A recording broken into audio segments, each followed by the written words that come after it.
famous of all manhunters, the detective whose ability at solving crime is unequaled in the history of detective fiction. Nick Carter, Master Detective. Tonight's curious adventure... Records of Death. For Nick Carter and the mystery of the unclaimed box.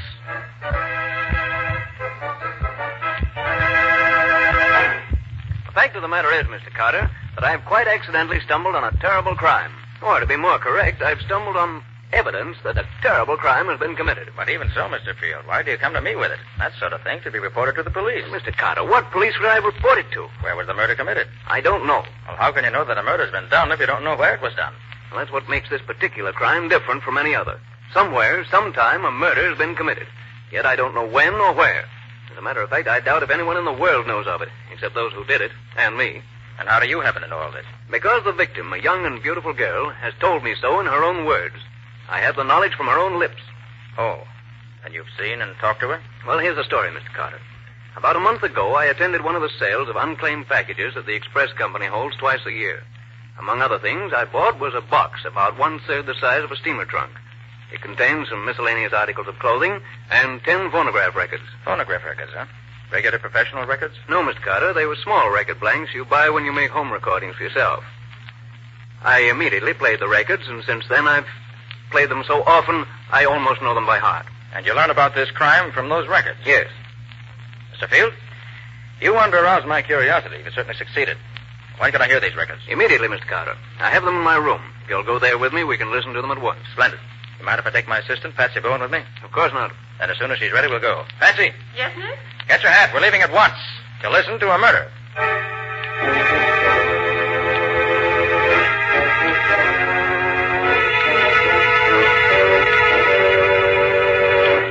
This is the box, Mr. Carter. Beautiful, isn't it? Now, Mr. Field, before we go further, there are a few things I should like to know. How long ago did you buy this box at the auction? A little over a month ago. Mm-hmm. On the express company, must have had it for about a year or so. Now, another thing. Were there any wrappings on the box when you bought it? Yes, it was well wrapped in heavy burlap. Do you have those wrappings now? I'm sorry to say I don't. By the time I realized that the wrappings might have furnished a clue to the mystery, they'd been burned in the incinerator. Too bad. Well, do you by any chance, whatever, recall the name and address to which the box was consigned? Fortunately, I do. It was addressed to an Alex Delanois in New York City. But I've searched every city directory, every telephone book, every place where names are listed, and I can find no such name anywhere. There was no street address, and the rest of the label, as I remember it, was practically obliterated. I see. All right, Mr. Field, let's listen to the records. And gladly. I'm very anxious to get your opinion of them. Are they in any kind of order? After hearing them over and over as I've done, I believe that I've finally arranged them in their proper order. I see. They're so peculiar, I can hardly wait to see if you can tell me the answer. Here's the first one. I have a terrible story to tell. But even while I try to tell it, I'm afraid that you who may listen to this will not believe me. But I beg you, if justice means anything to you, believe me and avenge me. I shall rest easier in my grave if I know that those who hope to profit by my death have been deprived of the fortune they plan to get by killing me. I am very rich, but I am not rich enough to avoid the fate that is in store for me. She sounds as if she meant it, doesn't she? I thought he was coming in, but he went away. I've tried several times to escape, but I've failed each time. I wish I could tell you where I am, but I can't, because I was drugged when they brought me here. Oh, I forgot to say, my name is Nancy Deering, and I'm 22 years old. You who listen to this will recognize the name at once, of course. I only hope they don't murder me until I can... Is that the end of it? Not quite.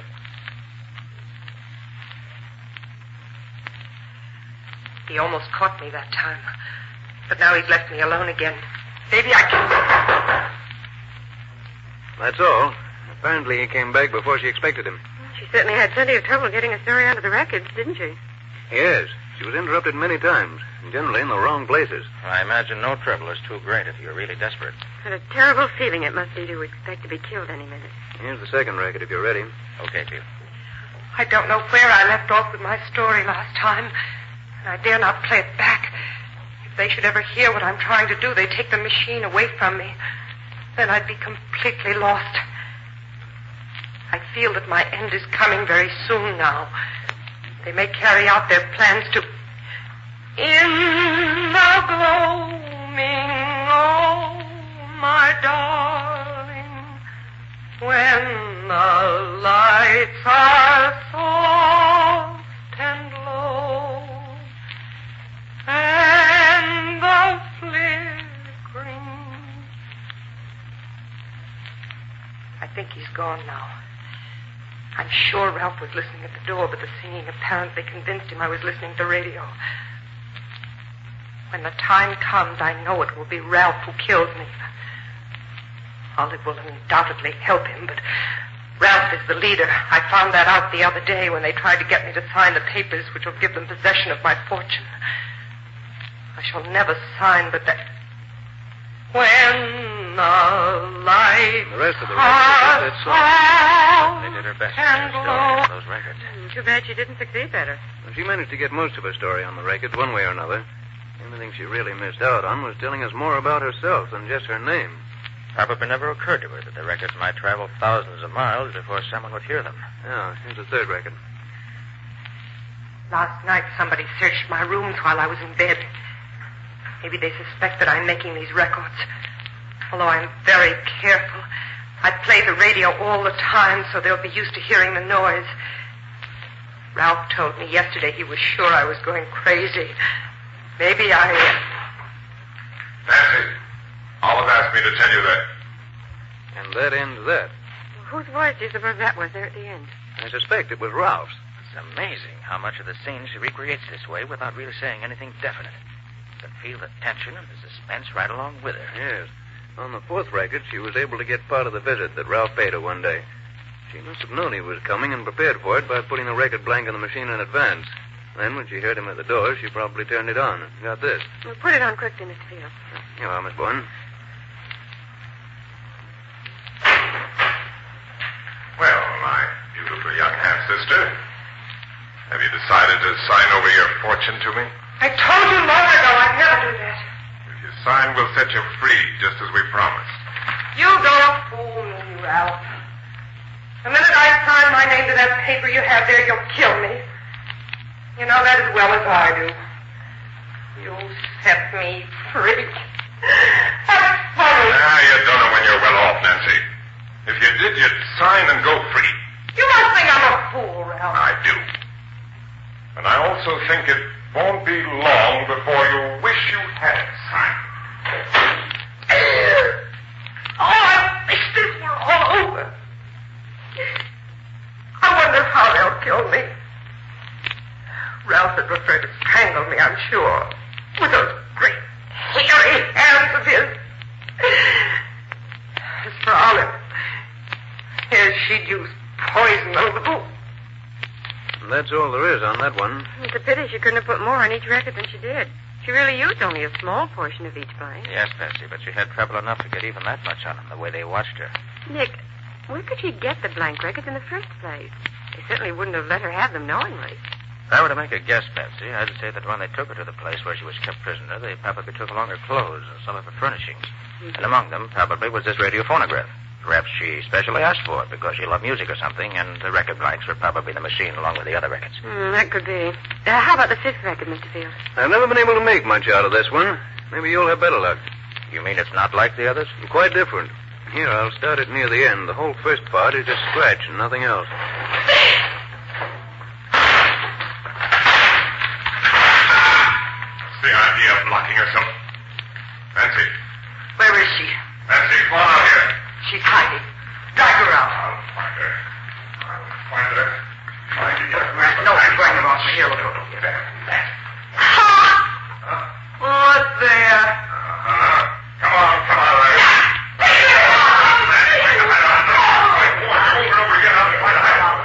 Come on, get her. Now, the sooner you get her, the better. No. Give me that. No. Nearly got me that time, didn't you? Too bad for you. You didn't succeed. You little devil, I'll fix you but good. Not very clear, is it? Perfectly clear to me. Nan locked her door and started the record. For some reason, she waited before saying anything. Then Ralph and Olive came, found the door locked, and, being suspicious, broke it down. Nancy hid, and they dragged her out. There was an argument about something that I didn't get. Nancy grabbed Ralph's pistol and took a quick shot at him, but she missed. Before she could pull the trigger again, he took the gun away from her. Good grief, Mr. Carter. It's clear enough when you tell it. Well, here's the sixth one. I must hurry. The time is very short. I may be interrupted any minute. I'm seldom left alone anymore. They seem to be afraid of what I'll do if I'm left alone. I wonder that they haven't killed me before this. I wonder if they... There's nothing but scratch for quite a bit here, but she starts again.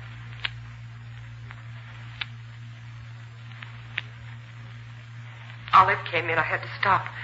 Now she's gone for a few minutes at least. Yesterday I wrote a letter to my father and I threw it out the window, hoping someone would find it and mail it. But Ralph found it and brought it back to me and laughed at me. I keep asking him for news of my father, but he'll tell me nothing. If Father only knew where I am, he'd rescue me. Maybe if I can just... And that's the end of that. Well, we didn't get much out of it. I wonder where Father comes into this. You'll see before we're through. And this seventh record is more interesting, because it records a complete conversation between Nancy and Ralph. Good. Let's hear it.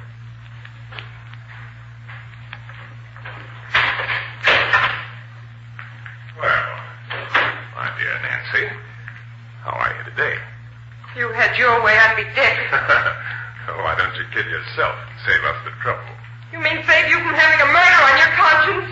You have such a thing? Murder is a very ugly word, Nancy. You're murdering me inch by inch every day that I stay here. Well, I don't object to doing it that way if I can. Why did you? You little cat!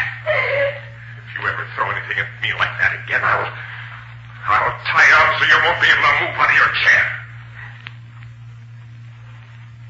Ralph, if you really want me to sign those papers for you, just let me go to my father. If you do, I'll sign anything you ask. That's out of the question, Anne. But if you sign, we'll see that your father finds you soon enough. And it's only because I'm your half-brother that I offer you this. You sneaking liar! I'll show you No! Please! Next time I'll kill you. You weren't my half-sister. I do it right now. And I'd enjoy doing it. So don't tempt me too far. I might forget that your mother and mine were the same. Please. Ralph. Will you get me a glass of water? Oh. Please, Aunt. Please. Well, all right. But no tricks or I'll lose. Oh, gosh, I wish we could have heard more of that. Yes. We might have learned something really important. You will. Nancy knew the record was near the end, and that glass of water was merely an excuse to get Ralph out of the room while she put on a new one. Good for her. She's a clever girl. Oh, what a terrible ordeal she went through. Never knowing from one day to the next whether it was her last. Quiet, Patsy, please. Thank you. You were gone quite a long time. I met Olive in the hall. She reminded me to tell you we've decided that unless you do as we want you to, you have just one more day to live. Just one. You think that frightens me? I'll almost welcome death, because I know it's the only way I'll ever get away from you two. And I'm firmly convinced you'll never succeed in getting possession of my fortune. Of course we'll get it. No doubt about that. I don't think you will. No? No. That is, you won't get it unless you're planning on murdering my father, too. After you forged a new will for him to leave behind him. Smart, aren't you? Guessed it the first time. No. No, you wouldn't. You couldn't. No, why not? He's not my father, and we want his fortune for ourselves. I can't believe such inhuman creatures as you two really exist. Our mother bore a strange lot of children, didn't she? On one hand, we have you, my saintly Nancy. And on the other hand, we have the twins, Olivet and me, who are anything but saintly. Yes, life is very strange sometimes. Get out!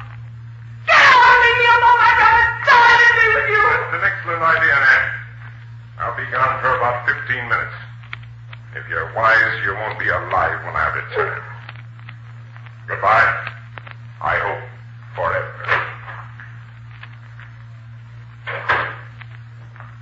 You heard what he said. It was the best evidence I could get.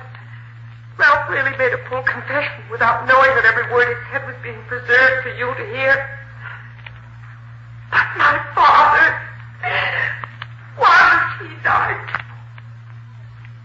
Oh, I beg you, whoever you are, hears his words. If you can do anything to avenge our death, in heaven's name, do it. I go to my death believing that through you I shall have my revenge at last. Oh, please don't fail me. I see the record's coming to an end. Good night. Pray for me. Good God. If you didn't know she was in deadly earnest, you'd almost think she was putting on an act. I still feel terribly moved when I hear that record. She never had a chance, really. Well, let's hear the next one. That's the 9th, isn't it? Yeah, number 9 is almost a blank. But here it is. They almost caught me that time. They mustn't do that because they might find the records I've already made and destroy them. They're both coming back in a few minutes, but maybe I can... Is that all there is on that one? That's all. That's the end of the record. There's one more, isn't there? Yes, number 10. The first 2/3 of it's blank. It starts here. Stand back, both of you. Now, what did you see? I'm armed. You know I can shoot and shoot straight. I'll kill the first one of you to move. Confound it, that's my gun. Where did you get it? Olive gave it to me so I could defend myself. That's a lie, you know it. What is it?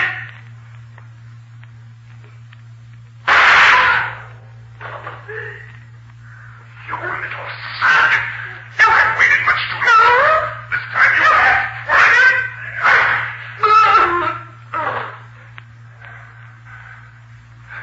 Well, that takes care of you.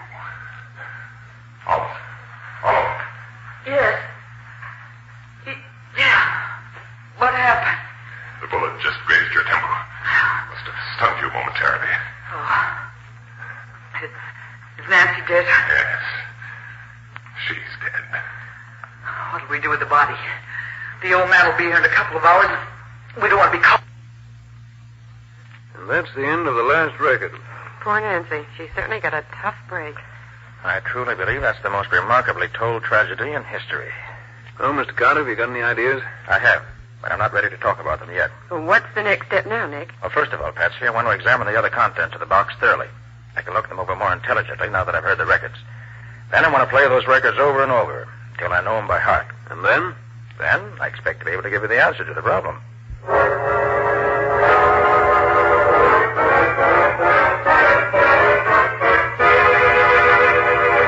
Got a sandwich in your pocket, Patsy? Oh, Nick, I thought you'd never finish listening to those records. Well, I wanted to be sure I didn't miss anything anyway. And I believe I've learned everything those records could tell me. You mean you really found some clues, Nick? Yes, indeed, Patsy. There are several clues marked out for us very plainly. Oh, that's wonderful. But first, I want to go over that list we made of the other things that were in that box addressed to Alex Delannoy. Of course, Nick. Let me see now. Yes, here it is. Opera cloak with label Felix and Company, Toronto. And a beautiful and expensive thing it was, too. Silk slip with the name Olivette Dupre pinned on it. Wish I could wear soap like that. Patsy. A silk slip with the name Nancy Deering pinned to it. A New Testament with the name Evangeline Dupre on the flyleaf.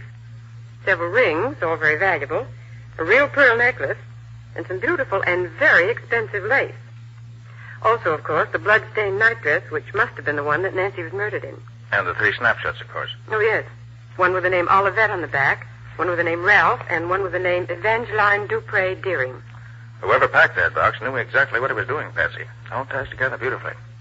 He or she has given us all the clues he could to the people concerned in the affair. Evangeline Dupre Deering must have been the mother. Yes. She had 2 children, twins, Ralph and Olivette by her first marriage. Then she married Nancy's father, a man named Deering. But that doesn't get us much nearer a solution, Nick. No, but it does, Patsy. Did you notice that all the voices we heard on the records were American? Well, yes, I guess they were. And yet the names are mostly French, aren't they? Mm-hmm. Now, where do we find a combination like that around here? Why, in Canada, I suppose. Exactly. And the label on the opera cloak says Toronto, which confirms the Canada idea perfectly. You mean that the Deerings lived in Toronto? It's certainly quite logical to assume that the scene of the murder's Canada, and very possibly in the vicinity of Toronto. Well, we start there anyway. Maybe the Toronto police can help us. But, Nick, even if you're right, it doesn't mean that the police would know anything about the murder. It was all done so secretly. You're overlooking one thing, Patsy.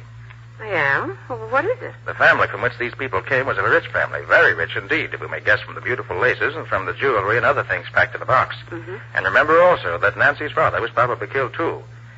Now, I can't believe that the head of a rich and probably well-known family could disappear without anyone knowing it. You mean you think the police will know that something happened to him about a year ago, even if they don't think that there's anything wrong about it? Exactly. So pack your bag, Patsy, and order a taxi to take us to the airport. We're flying to Toronto immediately.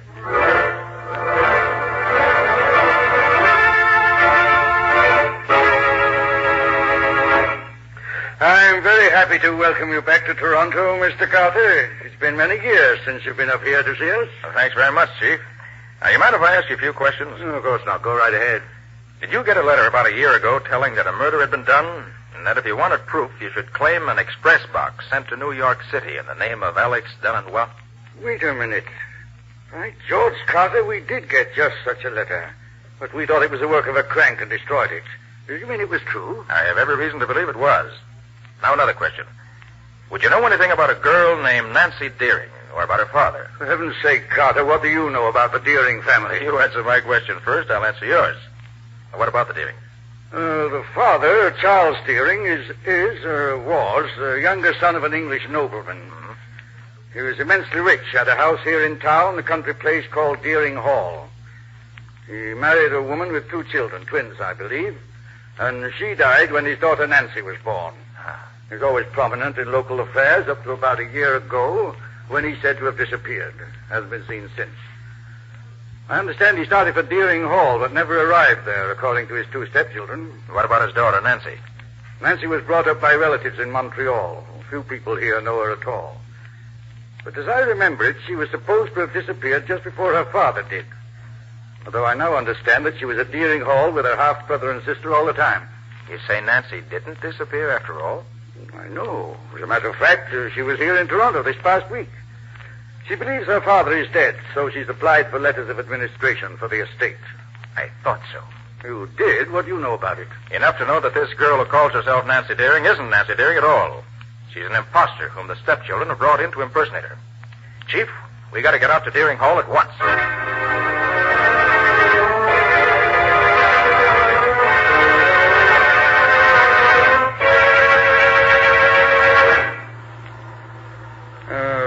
Leading into the Deering estate turns off somewhere right in here, Carter. I'm not quite sure. Well, look, Chief.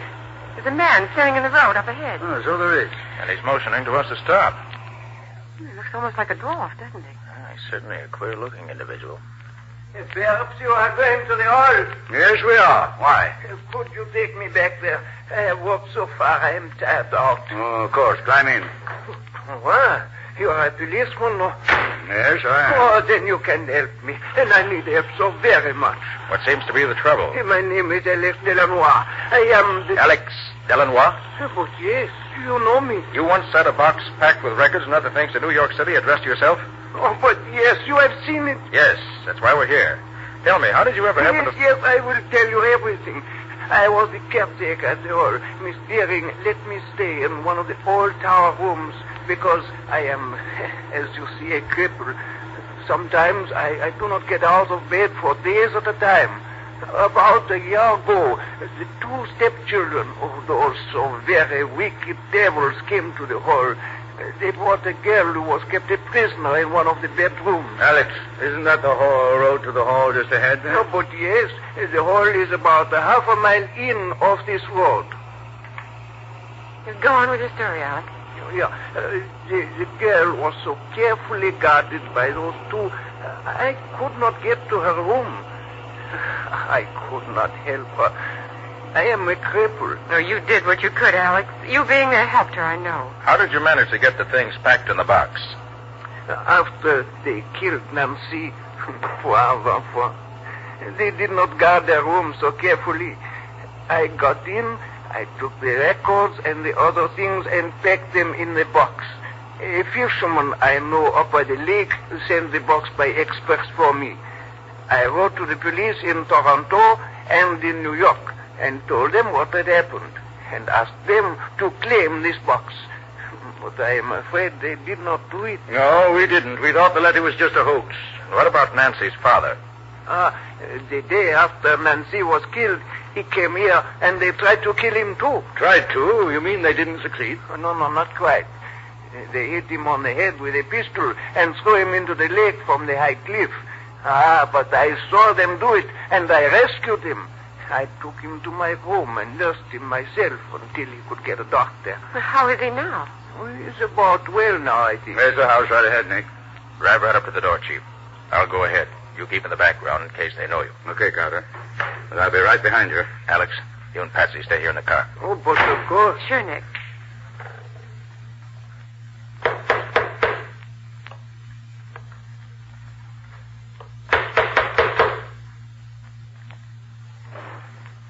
Yes? What is it, please? Please tell Miss Deering that we've come to take some affidavits concerning her application as administratrix for the estate. Yes, sir. Well, come in, please. I'll announce you. It's your turn now, Chief. I'll stand here one side of the door, just in case. I can handle them, Carter. Maybe, but they're going to be quiet. Here they come. Well, gentlemen, what can we Out do? to pray, I arrest you and your sister Olivette for the murder. I'll take that gun to fight away from me. Oh, no, you don't, Lady. This pair of handcuffs will take care of you. Need any help, Carter? No, I can take care of him. Nice work, Carter. Pair of handcuffs on him. They both keep safely till we can put them behind the bars. And we can now restore Deering Hall to its rightful owner once more. Even though it's almost a year later, the box that Alex Eleanor packed has fulfilled its destiny.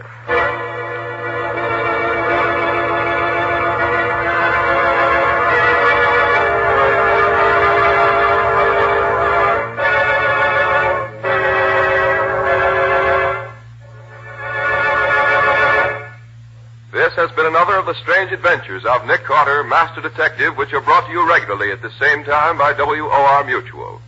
What's your story going to be about next week, Nick? Well, next week I'm going to tell you the tale of the thief and murderer who had to be caught twice before he was really caught at all. And when Nick caught him the second time, it was because he was able to guess in advance exactly what the criminal was going to do, as well as exactly what he was going to think. And what did you say the crime was? Merely a matter of murder and robbery. There was nothing unusual in the crime itself. The excitement came in the way Nick chased him, outsmarted him, and finally caught him. It's a very special example of the criminal who was just a little too clever for his own good. He overrated himself and underrated Nick. That's always dangerous where Nick Carter is concerned. Thanks for the compliment. And so long till next week. So long, everybody. And so long to you both. In the strange adventure you've just heard, Nick Carter was impersonated by Lon Clark, Patsy by Helen Choate. Original music was played by Lou White, and the entire production was written and directed by Jock MacGregor. Next week at the same time, listen to another curious experience of Nick Carter entitled The Unwilling Accomplice, or Nick Carter and the Mystery of the Society Burglar. This story is a copyrighted feature of Street and Smith Publications, Incorporated. This is Mutual.